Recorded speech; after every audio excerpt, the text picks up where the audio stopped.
शीतल षष्ठी बा शिव विवाह जहाँकि 19 जून शुक्रवार आज बेलगछ मूल पोति दिंतु यही गोटे जिनिस आपणकर केबे भी धनजनित समस्या देखादेव नाही। जो माने ऋण करजरे बुड़ी जाइछन्ति सेमानंकर ऋण करज 1 मास मध्यरे सुझीजिव। ता सहित जदि आपण मानक उपरे महादेवंकर आशीर्वाद रहीजिव तेबे आपण माने निज जीवन रे बहुत उन्नति करिवे एवं आपण माने धनवान मध्य होई परिबे। जो माने चाकरी क्षेत्र में प्रयास करुथिले सेमानंको महादेवंक आशीर्वादर नूतन चाकरीटीए प्राप्त होई पारे। नमस्कार दर्शक बंधु, आज क्षुद्र वीडियो रे आपण मानक स्वागत। दर्शक बंधु, शीतल षष्ठीर बा शिव विवाहर आपण मानक अनेक अनेक शुभेच्छा एवं अभिनंदन एवं आपणक उपरे एवं आपणक परिवार उपरे माता पार्वती एवं महादेवंकर आशीर्वाद सदा सर्वदा बनी रहू। जदि पवित्र शीतल षष्ठी दिन जेकोसी व्यक्ति बेलगछ मूल यही गोटे जिनिसटी को पोति देउछन्ति तेबे सेही घरर उन्नति को केही मध्य रोकी पारिबे नाही एवं शिव एवं शक्तिंकर आशीर्वाद आपणक उपरे एवं आपणक परिवार उपरे वर्षा हेब। दर्शक बंधु, मु आपण मानक भिडियोर आगरे बताइबी जे केवल कहीं शीतल षष्ठी दिन बेलगछ मूल से गोटे जिनिसटी को पोतिबार नियम रही। एमितिरे तो तुलसी गछ, ओस्त गछ, कदली गछ, पिपली गछ एसबु वृक्ष मध्य देववृक्ष सहित समान होइथाए। तेबे कहीं शीतल षष्ठी दिन बेलगछ मूल से गोटे जिनिसटी को पोतिबार नियम रही। मु आपण मानक एही वीडियो माध्यम आज शीतल षष्ठी दिन बेलगछ मूल से गोटे जिनिसटी को पोतिबार नियम कहिबी। आपण माने केवल शीतल षष्ठीर जेकोसी समय बेलगछ मूल से गोटे जिनिसटी को पोति दियंतु। यही साधारण उपायटी को जेकोसी व्यक्ति निज जीवनर उन्नति पाई शीतल षष्ठी दिन करि नियंतु। विशेषकर जो मानकर धनजनित समस्या देखा देउछि किंबा सेमाने ऋण करजरे बुड़ी जाइछन्ति तेबे आपण माने आज शीतल षष्ठी दिन यही उपायटी को थरे मात्र परीक्षा करी देखंतो। शास्त्र रे मध्य मान्यता अछि जदि आपण माने शीतल षष्ठी दिन यही उपायटी को करि देउछन्ति तेबे आपणक जीवनर धनजनित समस्या दूर हेबा सहित आपणक निकटक धन आसीबार मार्ग खोलिजिब। दर्शक बंधु, जेमिति कि आपण माने जानिचन्ति पवित्र शीतल षष्ठी दिन महादेव एवं देवी पार्वतींकर विवाह बहुत आडंबर रे होइथाए। जदि आपण माने एही पवित्र दिनटी रे जेकोसी उपायटी को थरे मात्र करि नेउचन्ति तेबे सेथिरे आपणको 100% शुभ फल मिलिब। दर्शक बंधु, जदि आपण मानक द्वारा संभव हेउछि तेबे आपण माने निज सक्षम अनुसार कौनसी दुखी दरिद्र लोक मानको किछि सहाय्य करंतो किंबा खाइबा पई दियंतो एवं शीतल षष्ठीर रात्रि पूर्वर आपण माने कौनसी भी बेलगछ मूल यही गोटे जिनिसटी को पोति दियंतो। देखिबे 1 मास मध्यरे आपणक जीवनर समस्त समस्या खूब शीघ्र दूर होइजिब एवं आपणक निकटक धन आसीबार मार्ग खोलिजिब। दर्शक बंधु, यही वीडियोटी को स्किप न करी शेष पर्यंत निश्चय देखंतो। वीडियोर आगरे मु आपण मानक बेलगछ मूल से गोटे जिनिसटी को पोतिबार उपाय कहिबी। सेथिपाई जो माने भी यही वीडियोटी को देखुचंती संपूर्ण शेष पर्यंत देखंतो, जहाद्वारा आपण माने समस्त उपाय गुड़ी को बहुत भल भावरे बुझी पारिबे। यह पूर्वर जदि आपण माने वीडियोटी को लाइक करि नांती वीडियोटी को लाइक करी कमेंट बॉक्स रे ओम नमः शिवाय, हर हर महादेव, जय मां पार्वती अवश्य लिखि दियंतो एवं चैनलटी रे नुआ थिले चैनलटी को सब्सक्राइब करि दियंतो, जहाद्वारा माता पार्वती एवं महादेवंक आशीर्वाद आपणक उपरे सदा सर्वदा रहिबा। दर्शक बंधु, जो उपायटी मु आपण मानक बताइबा पई जाउची जदि आपण माने आज भली पवित्र दिनटी रे एहाको थरे मात्र करि देउचंती तेबे आपणक उपरे ଶିବ ଏବଂ ଶକ୍ତିଙ୍କର ଆଶୀର୍ବାଦ ସଦାସର୍ବଦା ରହିବ।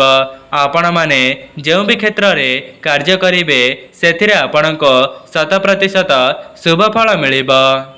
ମନୁଷ୍ୟ ଜୀବନରେ କର୍ମ ଯେତିକି ଆବଶ୍ୟକ ହୋଇଥାଏ ଠିକ୍ ସେହିପରି ଧର୍ମ ମଧ୍ୟ ସେତିକି ଆବଶ୍ୟକ ହୋଇଥାଏ। ବ୍ୟସ୍ତବହୁଳ ଜୀବନ ମଧ୍ୟରେ ସମସ୍ତେ ତ କର୍ମ କରିଥାନ୍ତି, କିନ୍ତୁ ଧର୍ମ କରିବା ପାଇଁ ସେମାନଙ୍କ ପାଖରେ ସମୟ ନଥାଏ। ସେଥିପାଇଁ ଯଦି ଆମେ କିଛି ପୁଣ୍ୟ କରିବା ନାହିଁ ତେବେ କର୍ମର ଫଳ ମଧ୍ୟ ଆମକୁ ମିଳିପାରିବ ନାହିଁ। ଦର୍ଶକ ବନ୍ଧୁ, ଭଗବାନଙ୍କର ଆଶୀର୍ବାଦ ମଧ୍ୟ ଆପଣଙ୍କ ଉପରେ ରହିବା ବହୁତ ଆବଶ୍ୟକ ହୋଇଥାଏ। ଯେଉଁ ବ୍ୟକ୍ତି ଉପରେ ମହାଦେବଙ୍କର ଆଶୀର୍ବାଦ ରହିଯାଇଥାଏ ସେହି ବ୍ୟକ୍ତି ତା ଜୀବନରେ ବହୁତ ଉନ୍ନତି କରିବା ସହିତ ନିଜ ପରିବାରକୁ ଖୁସିରେ ରଖିପାରିଥାଏ। ତେବେ ଆସନ୍ତୁ ଜାଣିବା ଆଜି ଭଳି ପବିତ୍ର ଶୀତଳ ଷଷ୍ଠୀ ଦିନ ବେଲଗଛ ମୂଳରେ ଏମିତି କେଉଁ ଜିନିଷକୁ ପୋତିବା ଦ୍ୱାରା ମହାଦେବ ଆପଣଙ୍କ ଉପରେ ପ୍ରସନ୍ନ ହୋଇଯିବେ। ଦର୍ଶକ ବନ୍ଧୁ, ଯେମିତିକି ଆପଣମାନେ ଜାଣିଛନ୍ତି ଆମର ସନାତନ ଧର୍ମରେ ଶୀତଳ ଷଷ୍ଠୀର ବହୁତ ଅଧିକ ମହତ୍ତ୍ୱ ରହିଥାଏ। ଶାସ୍ତ୍ରରେ ମଧ୍ୟ ମାନ୍ୟତା ଅଛି ଏହି ଦିନ ମାତା ପାର୍ବତୀ ଏବଂ ମହାଦେବଙ୍କର ବିବାହ ହୋଇଥାଏ ଏବଂ ଏହି ଦିନ ଆପଣମାନେ ମହାଦେବଙ୍କୁ ପ୍ରସନ୍ନ କରାଇବା ପାଇଁ ଆପଣମାନଙ୍କ ନିମନ୍ତେ ସୁବର୍ଣ୍ଣ ସୁଯୋଗ ଅଟେ। ଯଦି ବି ଆପଣମାନେ କୌଣସି ଶୁଭ କାର୍ଯ୍ୟକୁ କରିବା ପାଇଁ ମନସ୍ଥ କରିଥିଲେ କିନ୍ତୁ ଆପଣଙ୍କର ସେହି କାର୍ଯ୍ୟଟିକୁ ଆରମ୍ଭ କରିପାରୁନଥିଲେ ତେବେ ଆପଣମାନେ ପବିତ୍ର ଶୀତଳ ଷଷ୍ଠୀଠାରୁ ସେହି କାର୍ଯ୍ୟଟିକୁ କରିବା ଆରମ୍ଭ କରିଦିଅନ୍ତୁ। ଦେଖିବେ ମହାଦେବଙ୍କର ଆଶୀର୍ବାଦରୁ ଆପଣଙ୍କର ସେହି କାର୍ଯ୍ୟଟି ଶୁଭମଙ୍ଗଳ ହେବ। ଦର୍ଶକ ବନ୍ଧୁ, କ'ଣ ଆପଣମାନେ ଜାଣିଛନ୍ତି ମହାଦେବଙ୍କୁ ଆପଣମାନେ କିଭଳି ଭାବରେ ପ୍ରସନ୍ନ କରାଇପାରିବେ? ତେବେ ବେଲଗଛ ମୂଳରେ ସେହି ଗୋଟିଏ ଜିନିଷଟିକୁ ପୋତି ଦେବା ଦ୍ୱାରା ମହାଦେବ ଆପଣଙ୍କ ଉପରେ ପ୍ରସନ୍ନ ହୋଇଯିବେ ଏବଂ ଆପଣଙ୍କର ଯାହା ବି କିଛି ଅଧା ଅଧୁରା ମନସ୍କାମନା ରହିଥିଲା ସେସବୁକୁ ମଧ୍ୟ ମହାଦେବ ପୂରଣ କରିଦେବେ। ଦର୍ଶକ ବନ୍ଧୁ, କ'ଣ ଆପଣମାନେ ଜାଣିଛନ୍ତି ମହାଦେବ ଆପଣଙ୍କ ଘରର କେଉଁ ଜାଗାରେ ବାସ କରିଥାନ୍ତି? ତେବେ ଆପଣମାନେ ଜାଣି ରଖନ୍ତୁ ଯେ ମହାଦେବ ବେଲଗଛରେ ହିଁ ନିବାସ କରିଥାନ୍ତି। ସେଥିପାଇଁ ଯେଉଁମାନେ ବି ଏହି ଭିଡ଼ିଓଟିକୁ ଦେଖୁଛନ୍ତି ଯଦି ଆପଣମାନଙ୍କ ଘରେ ବେଲଗଛ ନାହିଁ ତେବେ ଆପଣମାନେ ପବିତ୍ର ଶୀତଳ ଷଷ୍ଠୀଠାରୁ ଗୋଟିଏ ବେଲଗଛକୁ ଆଣି ଆପଣଙ୍କ ଘରେ ସ୍ଥାପନା କରନ୍ତୁ। ଦେଖିବେ ଏପରି କରିବା ଦ୍ୱାରା ମହାଦେବଙ୍କର ଆଶୀର୍ବାଦ ଆପଣଙ୍କ ଉପରେ ସଦାସର୍ବଦା ରହିବ। ଯେମିତିକି ଆପଣମାନେ ଜାଣିଛନ୍ତି ମହାଦେବଙ୍କ ବେଲପତ୍ର ଅତ୍ୟନ୍ତ ପ୍ରିୟ ହୋଇଥାଏ। ସେଥିପାଇଁ ମହାଦେବ ଆପଣଙ୍କ ଘରର ବେଲଗଛରେ ହିଁ ନିବାସ କରିଥାନ୍ତି।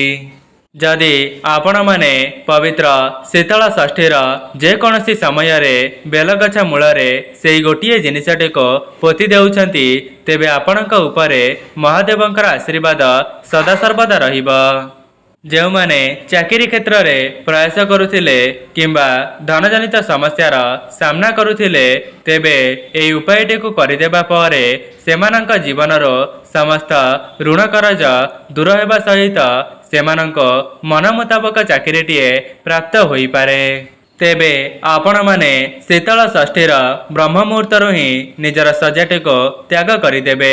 ଏହାପରେ ନିଜର ସ୍ନାନ ଆଦି କାର୍ଯ୍ୟ ସମାପନ କରିବା ପରେ ବେଲଗଛର ପୂଜା କରିବେ। ତେବେ ଆପଣମାନେ ବେଲଗଛର ମୂଳକୁ ଯିବା ପୂର୍ବରୁ ଗୋଟିଏ ପିତ୍ତଳର ଢାଳରେ କିଛି ଗଙ୍ଗା ଜଳକୁ ନେଇଯାଇ ବେଲଗଛ ମୂଳରେ ଅର୍ପଣ କରିବେ। ଦର୍ଶକ ବନ୍ଧୁ, ସେହି ଗଙ୍ଗା ଜଳକୁ ବେଲଗଛ ମୂଳରେ ଅର୍ପଣ କରିସାରିବା ପରେ ଗୋଟିଏ 1 ଟଙ୍କିଆ ମୁଦ୍ରାକୁ ବେଲଗଛର ମୂଳରେ ପୋତି ଦିଅନ୍ତୁ। ଦର୍ଶକ ବନ୍ଧୁ, ଆପଣମାନଙ୍କ ମନରେ ପ୍ରଶ୍ନ ଆସୁଥିବ ଯେ ବେଲଗଛ ମୂଳରେ ସେହି 1 ଟଙ୍କିଆ ମୁଦ୍ରାକୁ ପୋତି ଦେବା ଦ୍ୱାରା ଆମ ଘରର କିଭଳି ଭାବରେ ଉନ୍ନତି ହେବ? ସେଥିପାଇଁ ଆପଣମାନେ ଏହି ଭିଡ଼ିଓଟିକୁ ଶେଷ ପର୍ଯ୍ୟନ୍ତ ଦେଖନ୍ତୁ। ଭିଡ଼ିଓର ଆଗରେ ମୁଁ ଏହାର ବିଧି ମଧ୍ୟ ଜଣାଇଛି ଯାହାକୁ କରିନେବା ଦ୍ୱାରା ଆପଣମାନେ ଧନଧାନ୍ୟରେ ପରିପୂର୍ଣ୍ଣ ହୋଇଯିବେ। ତା ସହିତ ଶିବ ଏବଂ ଶକ୍ତିଙ୍କର ଆଶୀର୍ବାଦ ଆପଣଙ୍କ ପରିବାର ଉପରେ ସଦାସର୍ବଦା ରହିବ। दर्शक बंधु से 1 टंकिया मुद्रा को बेलगछ मूल पोती देवा द्वारा कौन होता है ना आपणक घरे जहाँ भी किसी नकारात्मक शक्ति भरी हुई रही थाए से सब दूर होगा सहित आपणक घर को सकारात्मक शक्तिर प्रवेश होता है। जदि पूर्वर आपणक घरे धनजनित समस्या लगी रही किंबा आपण माने कौनसी ऋण करजरे बुड़ी जाइथिले तेबे आपणकर ऋण करज 1 मास मध्यरे सुझी जीव। दर्शक बंधु आउ गोटे उपाय जदि आपण मानक पाखरे पितलर कौनसी कॉइन अछि तेबे आपण माने बेलगछर मूल को जीवे एवं बेलगछ मूलरे जल को अर्पण कर सारिबा परे बेलगछ मूलरे सेही पितलर कॉइनटी को पोती देबे एवं आपण माने सेही पितलर कॉइनटी को बेलगछ मूलरे पोतिबा समय रे ओम नमः शिवाय एही मंत्रटी को 7 थर उच्चारण करिवे।